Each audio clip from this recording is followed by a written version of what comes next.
It's lightweight, it's quick, it's easy, it's simple, and then we get our meal and we get it done super fast.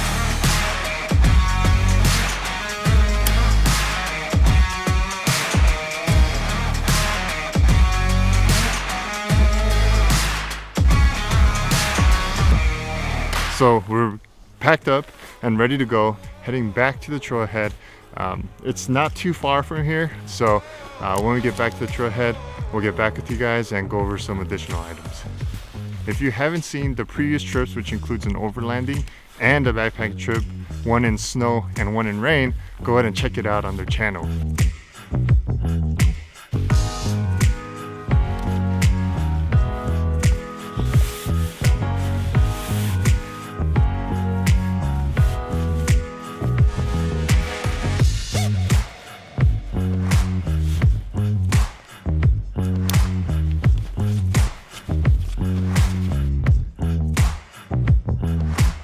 All right, so not too far from camp, on the way back, we passed by Timberline Lodge is where we're at right now.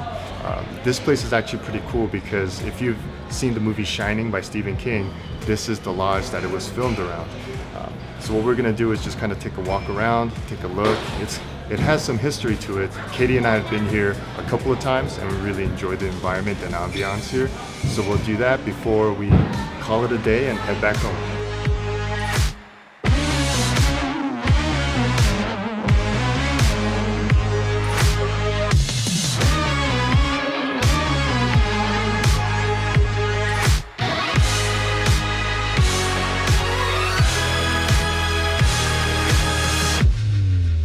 Hey guys, so briefly I'm going to talk about the Jetboil system that I use for this backpacking trip. This Jetboil system is great for if you want easy, instant hot water, but as you can see on the stove, it doesn't allow for any pots or cups to be placed on top of that, except for just this.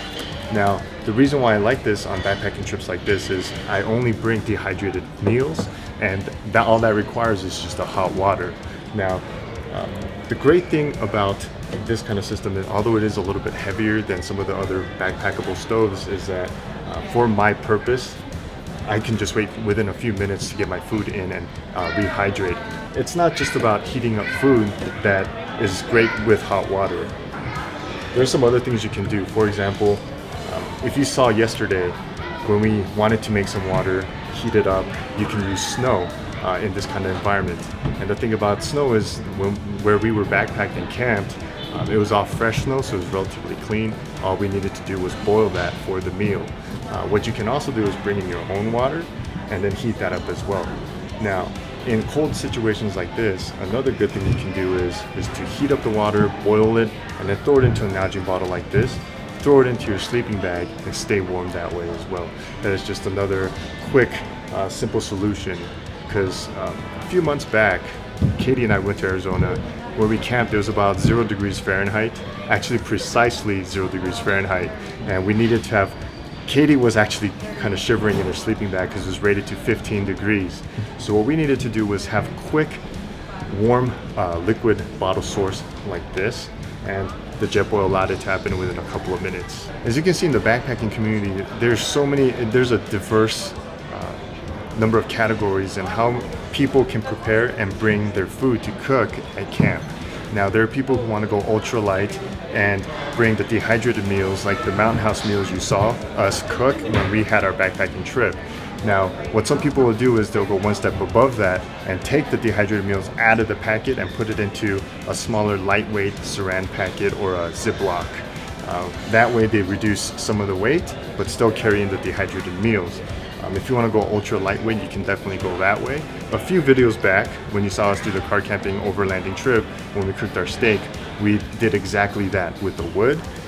Heat the wood up, use the wood coals to put the steak over the grate, and then cook that up and eat that up as well. To me, it's more flavorful and more hearty. So there's so many different varieties and so many uses. What you've seen on this trip is just one of the hundreds of types of different ways you can cook a meal. Depending on what kind of food you like, how heavy you want your backpack to be when you carry it in, or what kind of meal you want to have.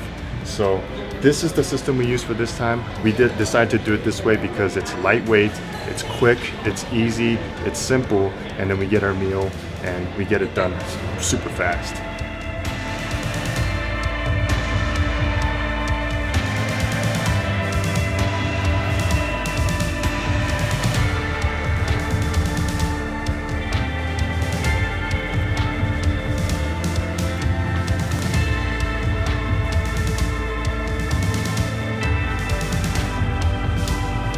I've had this Jetboil for about 5 years now.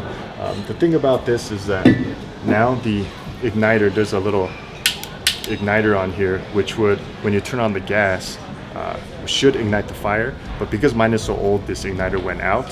So what I have to do is I have to use a lighter to light it up when I turn on the gas. So there's just something to keep in mind. It could happen. I've heard it happen to a few other people, but it still works. Just bring a lighter. Normally I bring a lighter in any circumstance anyways, so it's a good thing to carry.